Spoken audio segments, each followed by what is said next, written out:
Hello everybody, hi there. Welcome to the monthly Bangkok RELO webinar.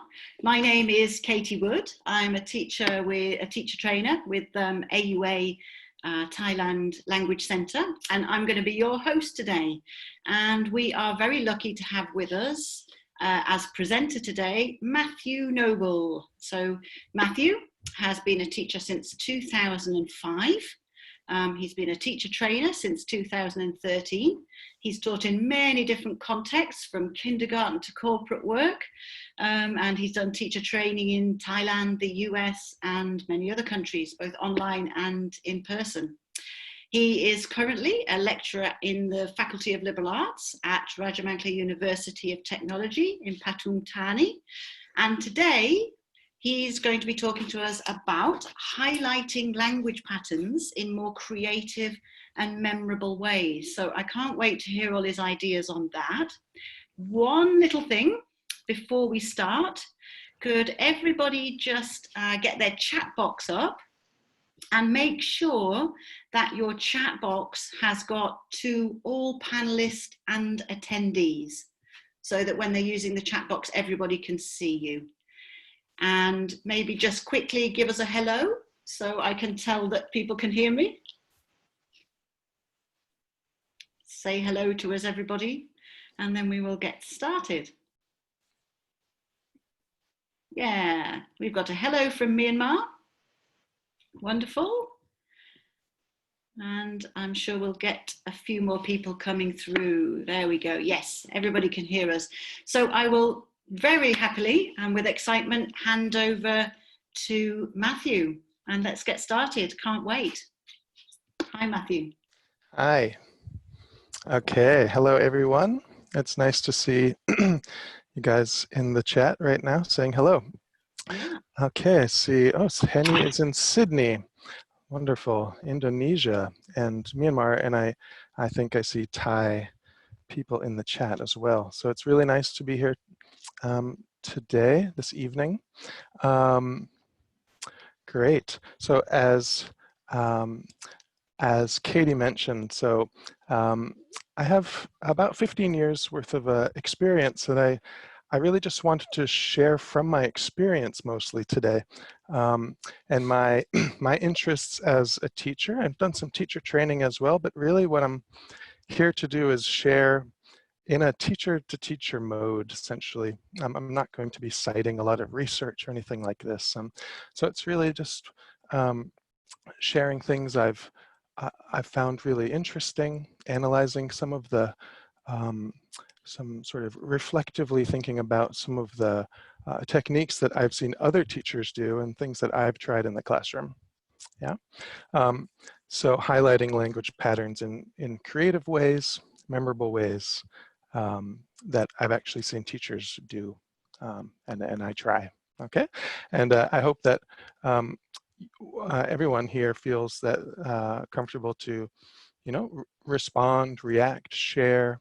You have the chat right here to do that. So I hope you can warm up your fingers from time to time and share some thoughts in the chat as we go. So yeah, with that in mind, just a couple things that we can do to kind of keep this, make this an active meeting of teachers. Use the chat box, yeah, comments, questions, interactions. I'll try to keep an eye on the chat box. Sometimes maybe I'll ask a prompt and see if somebody would like to respond to my prompt in the chat. And of course, you guys can perhaps answer each other's questions or comments if they pop up in the chat.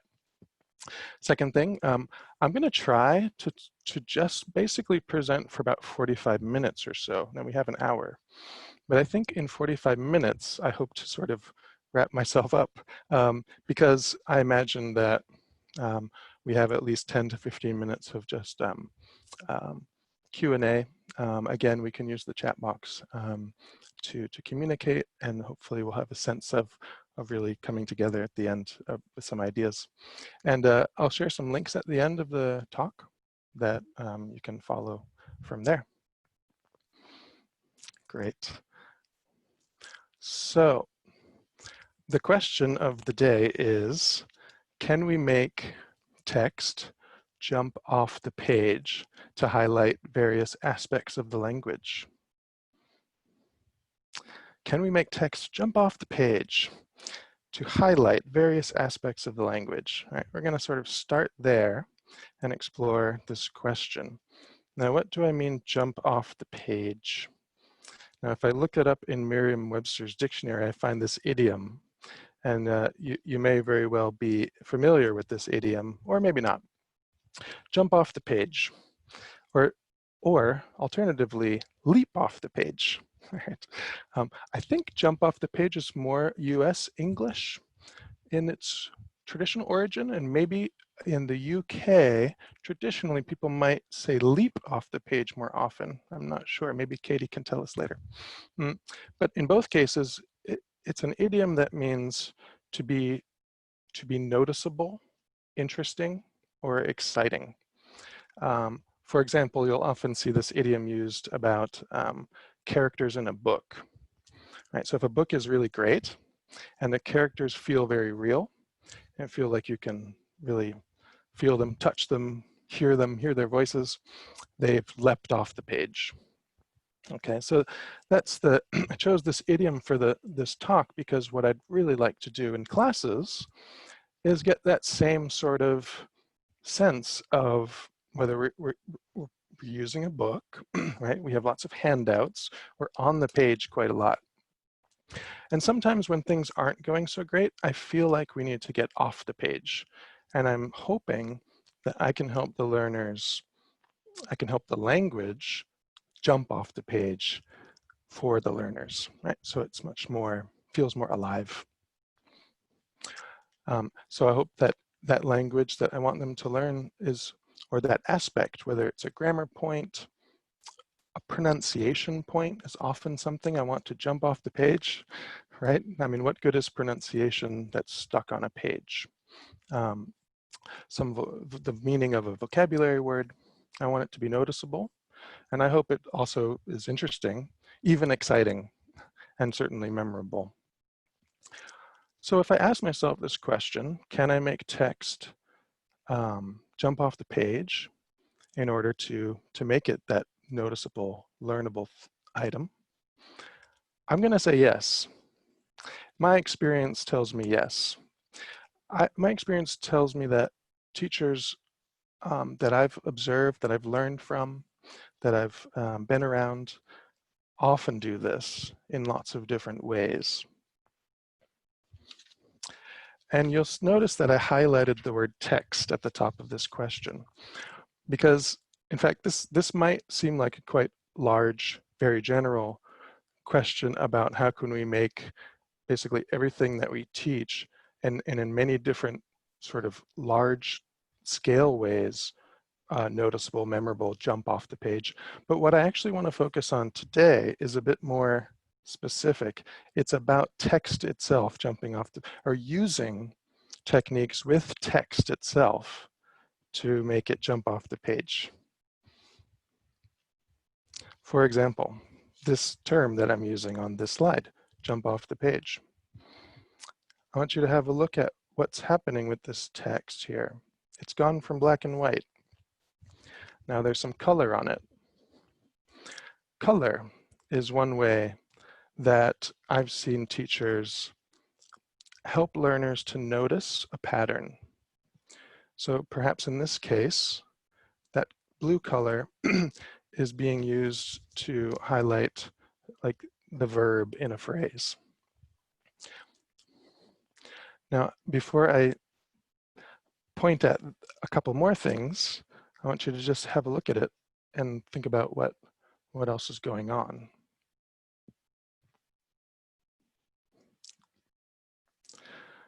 So there's that line. Okay, in this case, a line is being used to highlight a very common pattern in spoken English, something about pronunciation, right? That connected speech, jump off, jump off.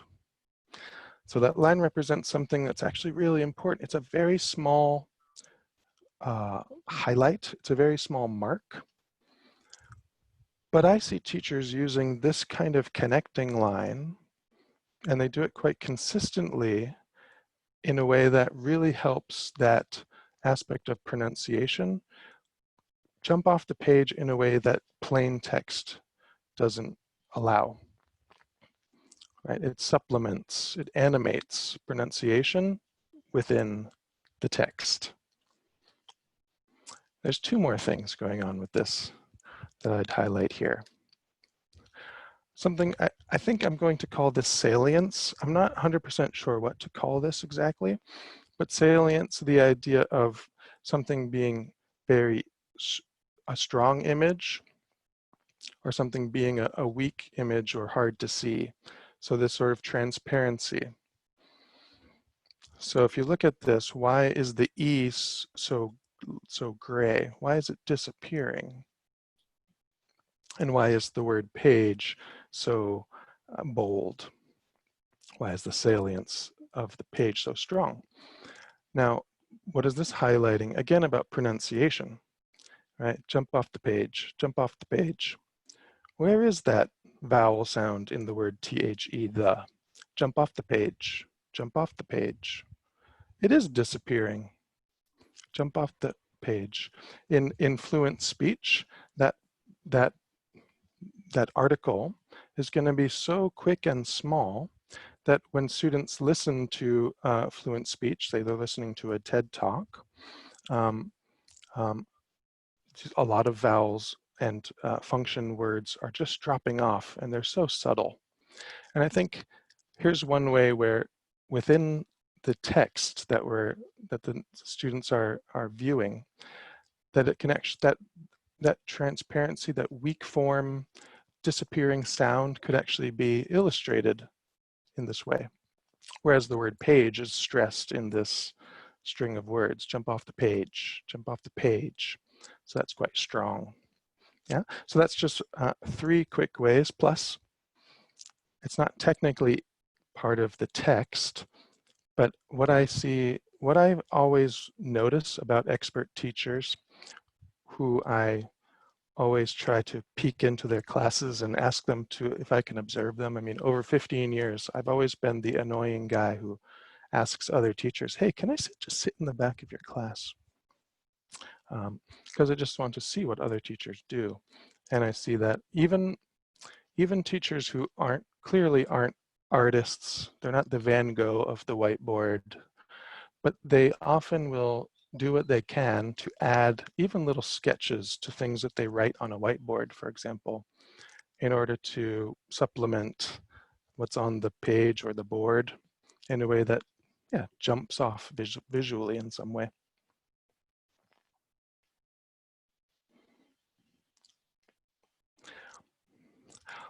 Perhaps before I move on, I'd like to ask you guys, and maybe you can type in the chat box, do you ever find yourself doing any of these 4 things or perhaps similar things when you think about writing on a whiteboard, for example? Does this idea of decorating the text in some way, using colors, is it something you feel like is part of your practice?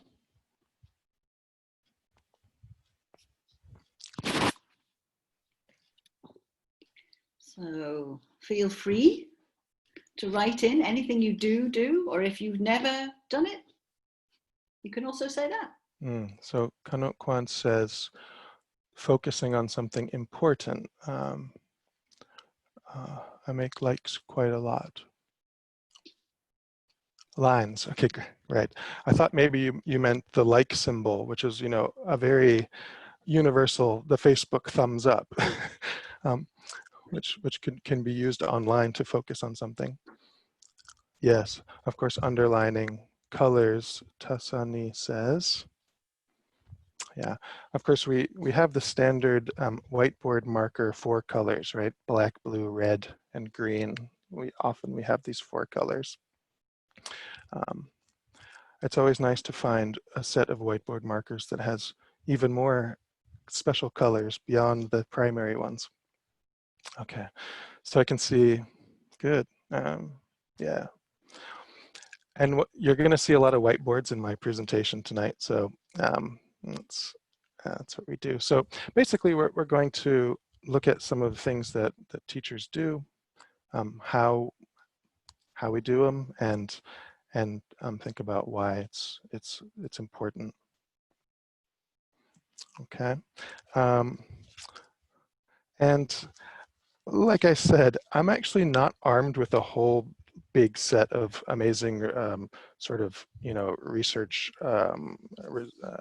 findings about the salience of text in the classroom and that. It's out there, and I've read a bunch of it. But what I'm really trying to do is take a kind of beginner's mind here and just take a fresh look at some of the basic things that we do. And I encourage you to reflect in the same way. So I'm thinking of us together tonight as teachers creating our own sort of bottom-up grassroots knowledge. And I just want to mention it's really nice to be here with you guys during this time specifically, during the COVID-19 period, when we can all easily feel quite isolated sometimes, or feel a little bit less confident than usual about our identities as teachers, and we're going through a lot of changes. I've been teaching online a lot myself. But whether online or off, we tend to use published materials, course books, from, a lot of amazing sources that are really rich. For example, there's books from National Geographic partners who have access to the most amazing photography, and these books come in full color, and the layout and the design is like extremely professional. It's very engaging. It's very sleek. And as Kano Kwan says, we basically, when we make our own PowerPoints, we're kind of aiming for something similar, right? Something really visually rich. But what I find, and I think it's a natural pattern, a natural aspect of this, is that when we get into the more technical, language-focused sections of these types of materials, as we might expect, I suppose, those sections are typically far less visually stimulating. It's sort of the fine print, the details, and perhaps naturally, I think to some degree it must be that way. So here's examples of kind of the grammar focus in a unit of various books. Not just grammar, but here's a pronunciation section, and it's not jumping off the page, so to speak, right? It feels flatter. There are exceptions to this, though, and one, for example, is a book called Visual Grammar. It's by someone named Jim Scrivener. You might know him as the author of Learning, Teaching, and Books for Teachers that are quite popular on teacher training courses. He wrote a book for students called Visual Grammar. And I found this really fascinating because he essentially flips the usual pattern, where in the typical books, all the color ink and all the visuals are used in the lead up to the grammar focus. There's beautiful texts where they can pull out the grammar, and the texts have visuals and color. But in this book, the actual grammar presentation is full of color, design, shapes, sort of visual cues. Now, if I zoom in to one of these, I hope that it comes through a bit better. So here's an interesting example. But I find this very rare. So I thought this was important to look at how rare it is, and why teachers themselves tend to need to want to supplement books if they want to make the grammar jump off the page. All right. So here's an example of these demonstrative pronouns. And I just thought it was quite rare to see this spatial proximity on the left quite neatly illustrated with these waves and arrows and the size of the picture. And on the right, there's even the temporal distance. Yeah. And another note about this book, which is quite unique, is that even presenting both of these aspects of these pronouns, the spatial distance and the temporal distance together, is actually pretty rare. And I think because this book is so visual, it gives the author the ability to present a bit more of the concept behind the language in a way that's, I think, quite confidently presented. Yeah, but it's quite rare. This is the exception to the rule. So it's up to us to supplement and take it off the page. So before we get into the really sort of details of various techniques that we can do to make text illustrate more for learners, I just want to mention three things that sparked my interest in typographic creativity in ELT. Great examples of where materials and resources that I did find were really helpful in giving me a sense of what the possibilities are. Number one is Judy Gilbert, who's famous for pronunciation materials. And early in my career, I found books of hers that had stuff like this in it. So there's actually three different things here.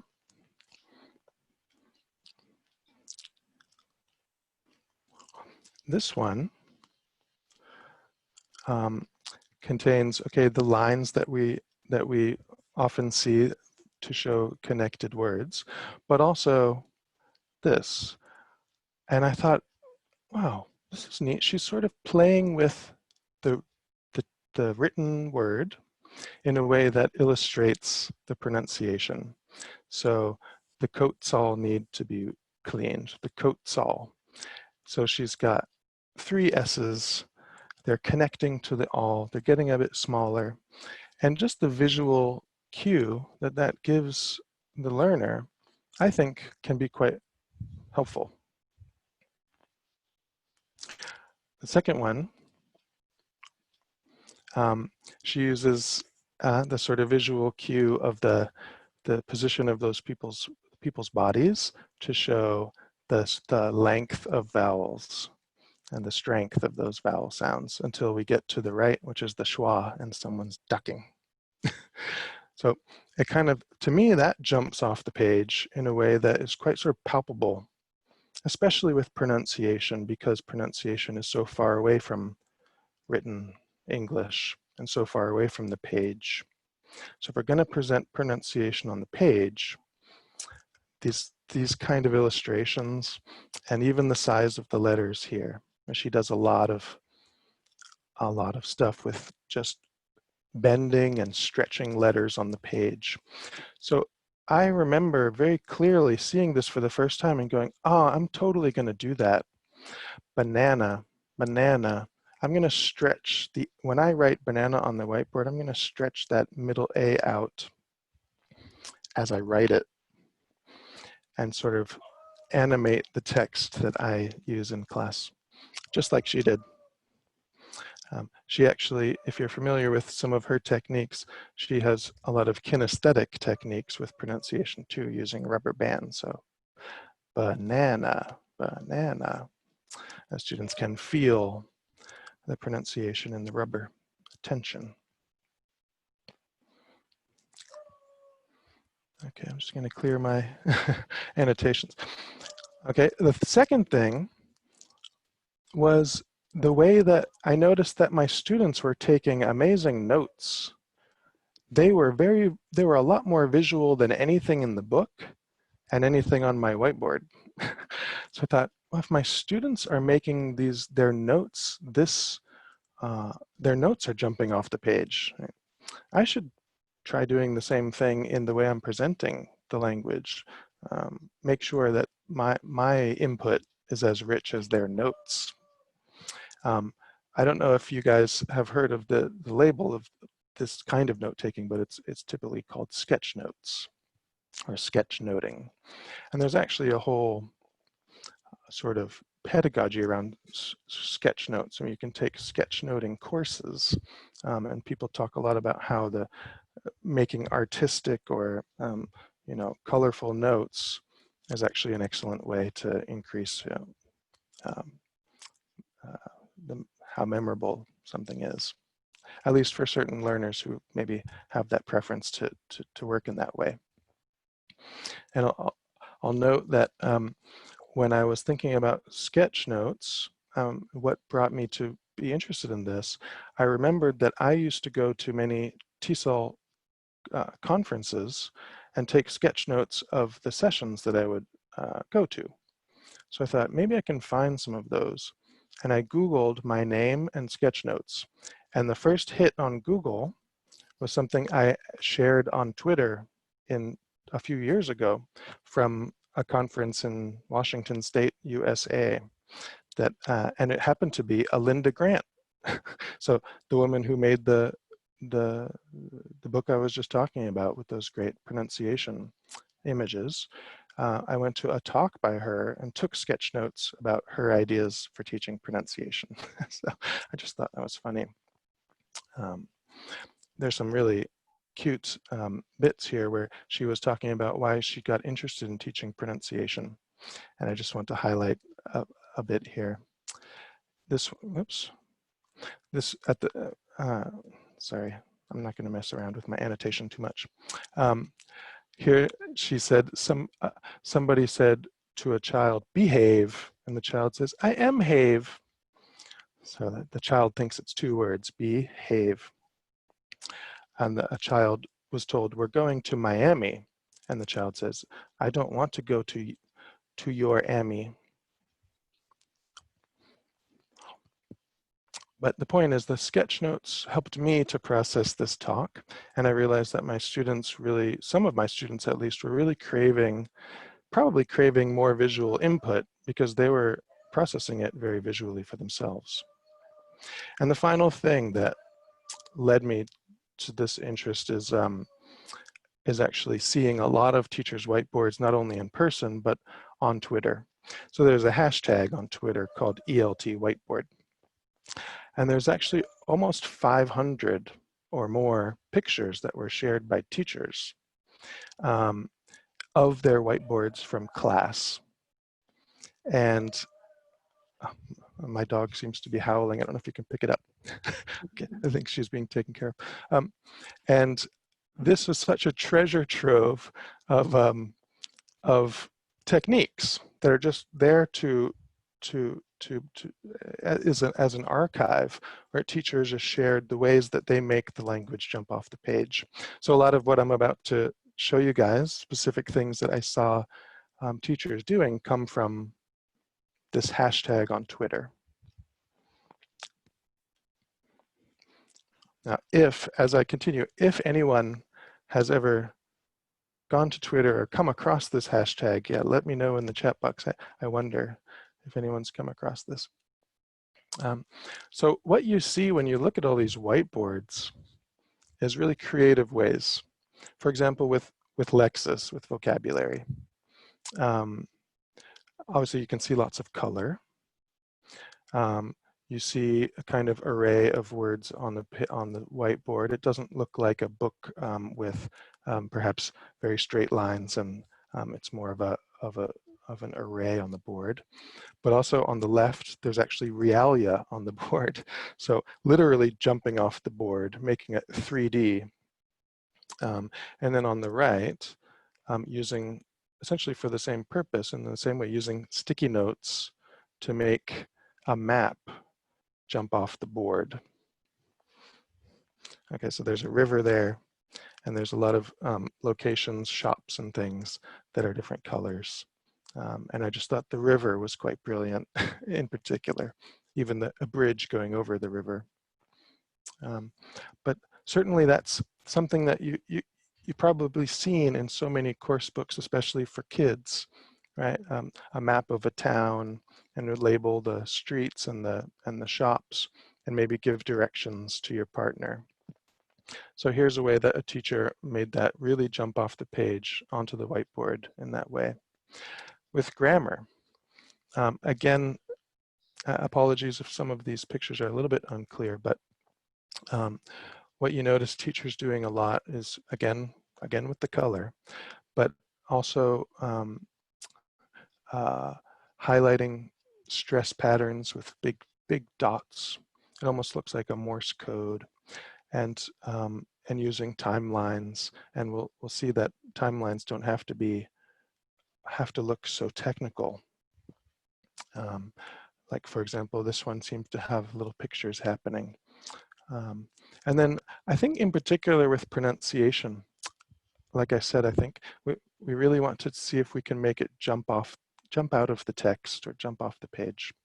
On the left, you can see a really neat idea where it's only using color. So the colors literally stand for sounds.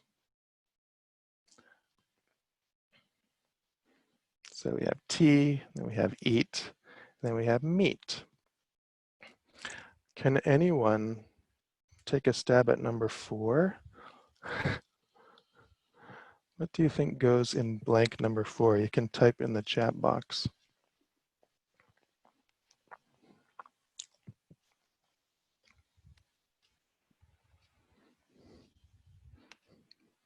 Okay, yes. So I think we have met or mate. Yeah, I think so. The teacher's also using the IPA symbols. So it looks like that orange part is the A sound. So I think it's mate, like M-A-T-E. Yeah. Right, so they're kind of using just colors.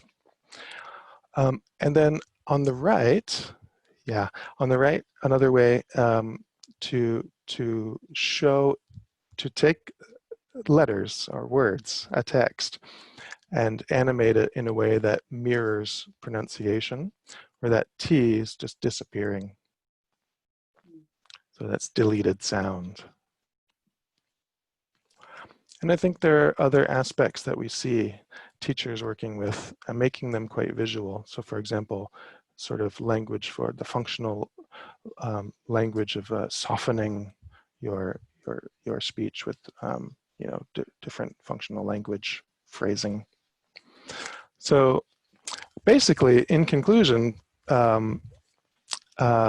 what we're doing is recognizing the need to get off the page. This teacher reported on this hashtag ELT whiteboard that the students were struggling with the story that they read in this book. So she says, I drew it for them first and they gave me all the vocab. So she was using pictures to elicit a lot of the vocabulary that was already known or was related to the story. And she was quite literally, I would say, bringing the story to life in the classroom before they went into the page.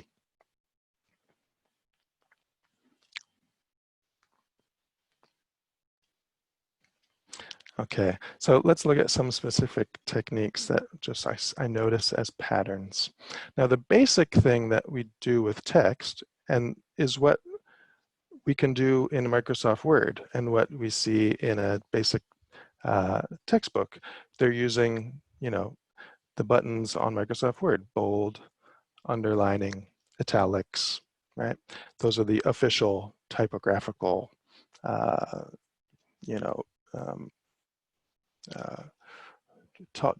tweaks that we do with text. Course books do it, and also teachers do it, as somebody mentioned in the chat, underlining stuff to highlight that. But what about going slightly beyond those 3 typographical? What about actually doing what Linda Grant does in one of her books, is making that Z letter not only bold, but actually shaking. Okay. So to mirror the way that the voice this voiced sound is shaking your neck. So you can imagine learners, feeling this and maybe looking at this page and practicing the buzz and seeing on the page that sound, that shaking, vibrating sound within the text. Now this is something I feel like I've done this with other letters in classes, and I've been racking my memory and trying to think of ways, similar ways I've done with other letters or other sounds of letters. Something like an O, because an O looks like the shape of the mouth when you make it, right? Especially when it's the ah sound, ah, ooh, all the letters of the sounds of the letter O. And I feel like sometimes I make the O, depending on the sound that it makes, I make the O look like a mouth. Maybe sometimes it's smaller if it's the sound, or it looks like a ooh. But this is my example of actually taking a letter and making it look like the sound that it's making. If you guys can think of other examples of this, throw it in the chat box if it comes into your mind. Another way to take text and stretch it or change it to jump out, specifically with pronunciation, is work with the size and the shape of the word. So obviously this is a three-syllable word, and the second syllable is stressed, right? Enormous, enormous. So I've taken the stressed syllable and made it bigger. It's quite simple. But I find it fascinating in the way that this actually, not only does it function as orthography, the written form of English, but also functions as a picture of the pronunciation of that word, right? Because as we know, a stressed syllable is louder, longer, clearer, and higher than the other syllables. And the size of that syllable as I've written it, it quite directly gives that sense of that this is louder, right? Enormous. You can imagine someone shouting the big N-O-R. And it also very literally shows that the nor is higher in pitch, because that part of the word is taller than and nus or mus. Okay. So in a way, this is one of the ones that I often use when I'm typing or I'm teaching online. Rather than draw little dots or something, I'll change the size of the stressed syllable in a word, because it does such a nice job of actually illustrating and highlighting the pattern of the pronunciation. I wonder if anyone's ever, again, any of these that I'm showing, if you've ever done this, yeah, just go ahead and type into the chat box, or seen this specific strategy technique being used. All right, I'm curious to know whether any of these are something, oh, I've done that, or I've seen that done, or that's interesting. How about you, Katie? Have you ever played with the size of the syllables, the parts of a word in this way? A little bit, not consistently. Sometimes for intonation, I think with pronunciation, just something like when you want to show that somebody's saying something in an angry way. But I really like this idea here, and I think it would be really nice to get students doing that themselves and then comparing. It's very visual, very memorable. Yeah. Nice. Yeah, and I think a lot of these techniques, it's something that you can hand over to students. And I think students really enjoy playing with the text of English. I mean, yeah, I mean, I don't know if English letters are particularly beautiful in and of themselves, but I actually came from before I became a teacher, I was quite interested in, like street art, like graffiti, street art, which is a lot of just written words, but painted in a beautiful, complicated way. And I found that that kind of street art actually made me feel like words could become these works of art in themselves. That a bunch of letters doesn't have to look like it came out of a computer printer. That you can really play with letters, the shapes of letters and things a lot. So that helped me as a teacher. Okay, let's look at some more. Clear that. Okay, another way to go beyond the basics of the typographic bold, underlining, and italics that we can do on a computer. We can do this. Well, we can do this on a computer too, if we use maybe very light gray. But what I like to do on a whiteboard is not erase a dropped syllable, for example. Like, okay, the word comfortable. Okay, now this is a word that actually people who speak different Englishes might actually have different pronunciations. But my version of this word is comfortable. Comfortable. It's got 3 syllables, not 4. Right? Now you might hear comfortable, or you might even hear comfortable quite a lot. Comfortable, which is quite a non-standard pronunciation, but it's the one that it's the error that a lot of students make, comfortable. In order to show that there is a silent syllable in there, it's the or syllable, comfortable, I'll just tap it with my eraser so that it gets quite hard to see. I'm sort of blurring that part of the word. It doesn't disappear. It's important that it doesn't disappear, right? But it just becomes blurry, like a cloud has covered it in a shroud, because that's what's actually happening in the sound. So I find this one quite artful. So there's an example of that. So how about spaces? Now, I'm in Thailand. I'm a student of Thai language. I know many of you guys here today are Thai speakers. And one of the first things that was a big challenge for me with learning Thai was being able to, I mean, I'm a terrible reader still, but even when I can read something, the first thing I have to do is separate the words on the page, because there are not, as there are in English, space between every word in the written form. Right? So in English, there is space.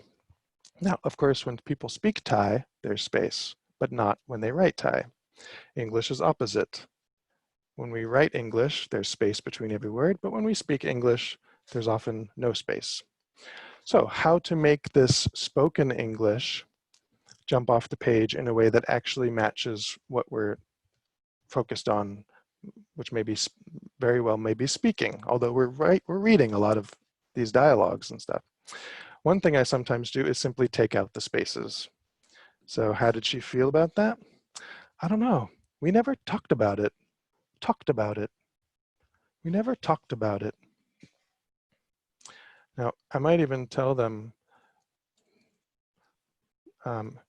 treat this as a single word. Okay, new word. It's not in the dictionary, but it's in our dictionary for this class. The word is talked about it. Okay. Some people highlight this point by saying, describing that imagine an alien came down to the earth and was listening to people speaking English. That alien, if they had the supposition, logical supposition that, okay, it seems like on this planet, people say sounds, and then there's a small, very small space and time, and then they say another sound, and those are words. That alien might think talked about it is a single word. Oh, let's go with the alien's awareness, because that is what it sounds like. So in a way, if we're studying English, we have to learn to ignore the spaces that we see on the page. So one way to do that on the page is to take out the spaces. Another way to highlight a pronunciation pattern like that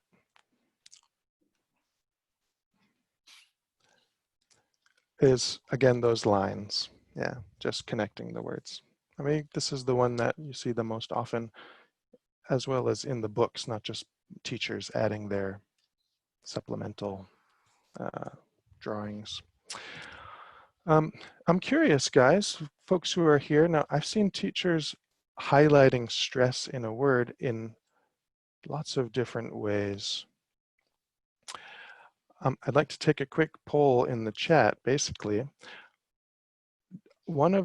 is one of these your way? Is it your favorite, or something different perhaps? I'm curious to know, so maybe you can type in the chat box. I'll put letters on here. I'm not saying these are the only 4 ways, but these are the ways that I have seen other teachers do the most often.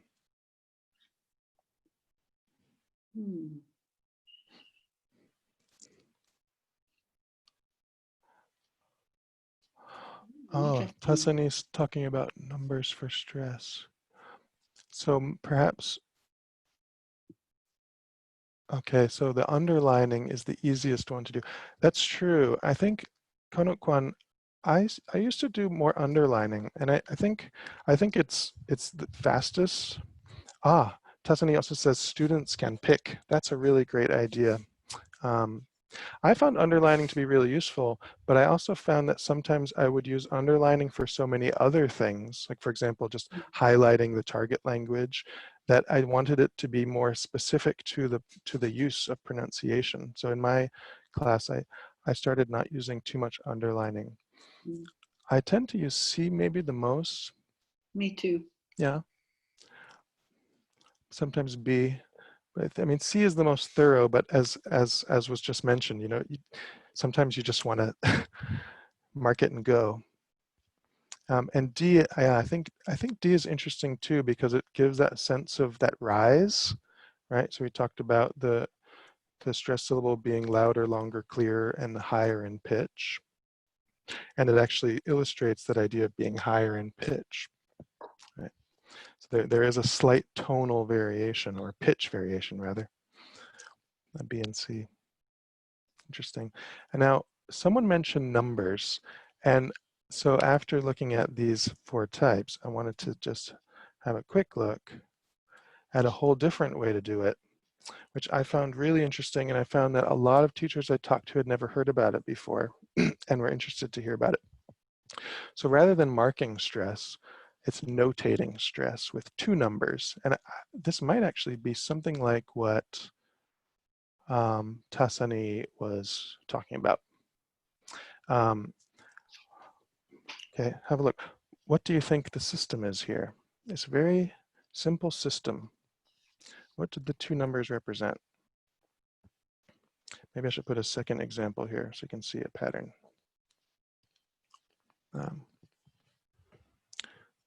Okay.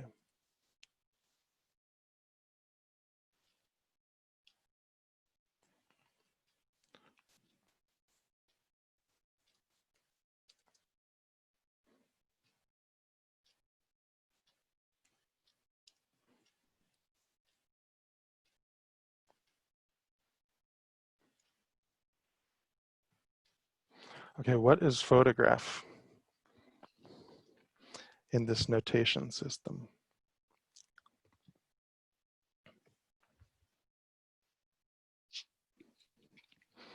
Anyone in the chat?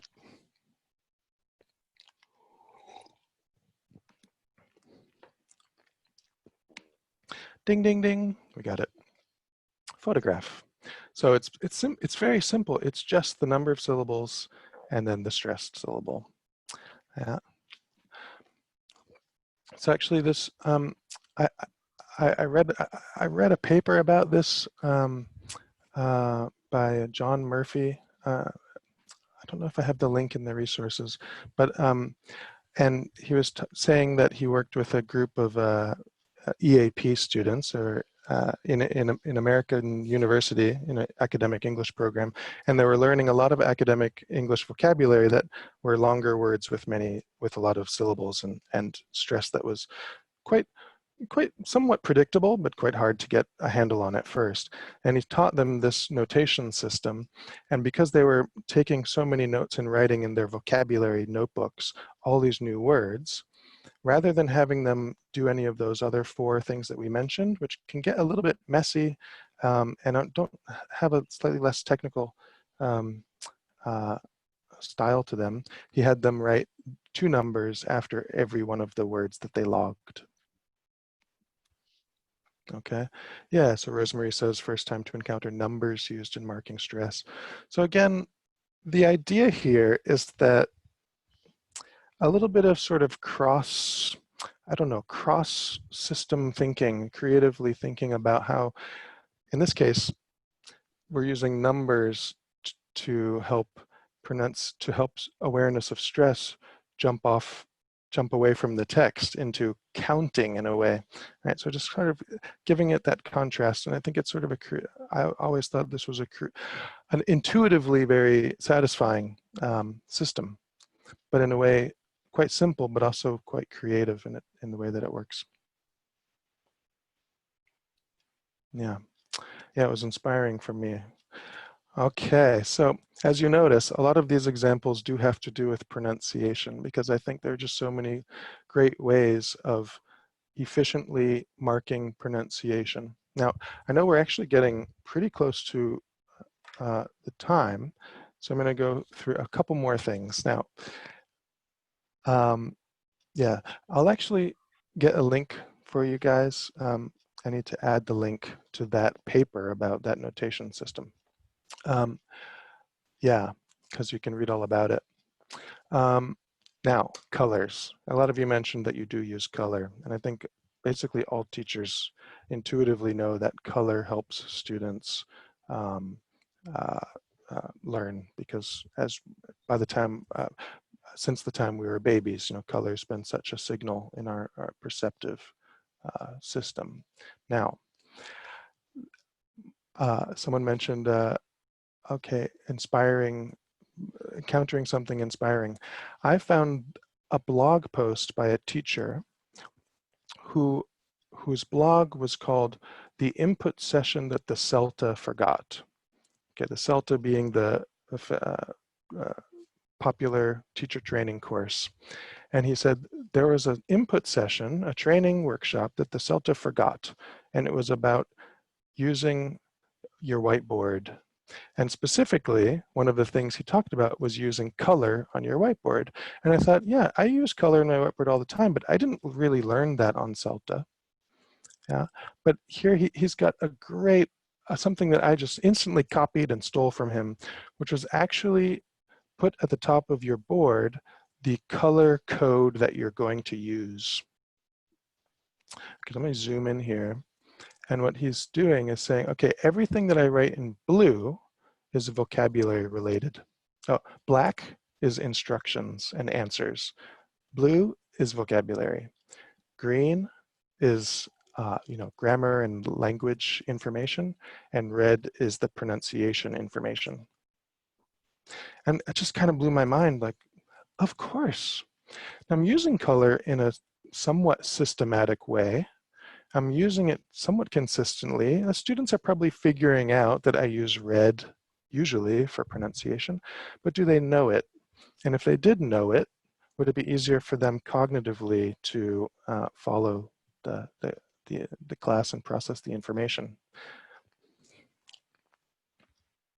Oh wow, Kanokwan says in the chat, the students actually were selling their lecture notes. Oh wow. And were they sketch note style somewhat? Were they visually stimulating, or were they just really clean and clear, I wonder? I guess you mentioned they're artistic and creative, so it sounds like they were visually stimulating notes. there's, like I mentioned before, one way to look at the books that we tend to use. Yeah, semantic mapping, excellent. The books that we tend to use, if you think about them, all of the color ink goes into the pictures, the context setting, you know, get students really excited about reading this text because it comes with great pictures. And then you have the black and white workbook with all of the grammar work in it. This book, now I'm not selling this book, I just really like it. This book does the opposite, and it literally uses color. All their color ink goes into the grammar presentation. So I just thought, this is like what I would do with all my color markers. I would, yeah, have a color code for different types of words in a sentence. And it is quite consistent throughout the entire book, I think. But it's quite rare. Yeah, so I think we do it ourselves to help learners get that rich visual information. And here's another way that color was used by a teacher on a whiteboard. It's quite simple, but it pops, does it not? So not only color, but a kind of infographic organizer that you will see in books, right? But when it comes to the teacher's version of these things, they're almost always more colorful, more visual. And I think it's really important for us to appreciate the teacher's role in supplementing materials this way. Okay, we only have a couple more minutes, I think. So I'll just highlight maybe one more thing and wrap it up. And I'd like you to maybe start thinking about, in a couple minutes, think about what is one simple takeaway that maybe you can share with us and take it away. Teachers just so often add little sketches. So here's a nice, very simple example. Now, if you're reflecting on this and thinking, I never do that, I mean, my challenge for you is to ask you to just reflect on when and if using your whether it's, you know, expert or not, your ability to sketch something out, when and if you can use it sometimes. I took this teacher's example and I added what I thought might make it even more illustrative. So not only does fall over have a picture, but the word fall over is falling over. Number two, fall in the water. The water is under the water. So what are we falling in? The water. So it almost adds that action to it. And then I could only think just to make the N of fall down the mountain continue to roll down the hill. Okay. So I think with that, I should probably wrap it up and just say that it's important to do these things, you know, for at least these 4 reasons. I think, you know, learners are getting so much text from us, from the books, that how can we add just even little simple bits of information, whether it's about the pronunciation or whether it's, okay, it's a blue word, so in this text, those are all the verbs in blue. How can we sort of add that supplementary information in what could very well be a quite intuitive way through the visual medium to make our materials richer and kind of get that sense of jumping off the page a little bit more so than we might otherwise. Yeah. I particularly love that last one because what it says to me, just to start answering one of your questions, is that it's only our imagination that limits how we might decide to represent these things, and that, you know, that is very simple but is so playful and therefore so memorable. And, you know, often that's the thing about recording vocabulary, it needs to be memorable, doesn't it? Yeah. So I love that last one particularly. I think not only is it very potentially sort of provably, you know, increased salience and memorable, I think the fact that the teacher maybe being playful and having fun by itself has a positive effect on learner motivation. So whether or not that particular item is like, wow, I'm going to remember that because fall down is falling down. It's like, it's not only that, it's that the teacher is playing with the language in a way that actually models maybe good learner behaviors or good learner mindset. Absolutely. Yeah. Yeah. So I hope that in the course of the last 45 minutes or so, now I didn't reach my goal of just having plenty of time before the hour is over to just sort of feedback on these things. But I hope that everyone that came kind of got a little bit of inspiration or a little bit of I don't know, a little bit of a buzz with the shaky Z to think about, just be aware and reflect on how, you know, maybe too much plain text can be an opportunity to sort of add a little spice or a little zest or a little flavor to how you're working with it. Yeah, definitely. And did you have I think that you had a slide there, didn't you, Matthew, with some yeah, I'm gonna things? go back to it. So, oops, let me go back to, so one of the, I would suggest that one of the things, I'll just put it on the chat actually. I'm just gonna put this, so if I were to click that, if you click this link in the chat box, you'll go to Twitter and you'll go to a queued up page, which is a search for this hashtag ELT whiteboard. And so what you'll find on that Twitter page, I hope that link works, is just a long list where you can scroll down and see either in the chronological order, or if you click top, it's, you know, how many, the most popular tweets that people clicked like on. But that's a lot of great examples of teachers' whiteboard work. And I think it's a treasure trove of great ideas for being visual with how you write on the whiteboard and the things that go up on there. Definitely. Great. So lots of things to go away and have a look at, and loads of ideas to take away. Thank you very much, Matthew. You're welcome. I'm definitely stealing a few of those. I especially love the elastic band idea. Yes. Try that. Yes. Judy Gilbert has a lot of great pronunciation tips, super practical. Great. So I'd like to say thank you, first of all, to Matthew. Thanks so much for that interesting, fun, inspiring, lots of ideas webinar.